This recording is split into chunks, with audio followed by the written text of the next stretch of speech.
Ok, mis chicas, ahora lo que vamos a hacer es con un pedacito de la misma porcelana fría. Yo le digo plasticina, ¿verdad?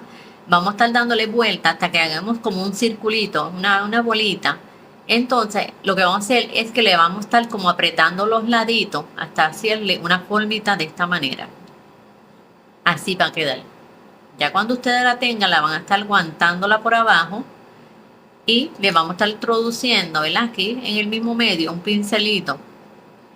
Y vamos a estar dándole vuelta para poderle hacer 5 cortes con unas tijeritas finas.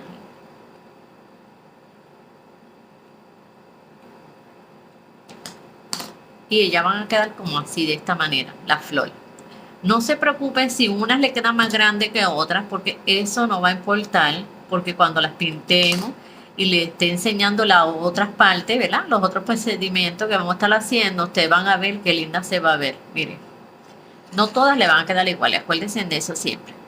Ahora las vamos a estar dejando que ellas se sequen, en que sea por lo menos un día entero. Si ustedes ven que todavía no está, pues déjenle que sea 2 días y ya después la podemos pegar y seguimos entonces, mi chica.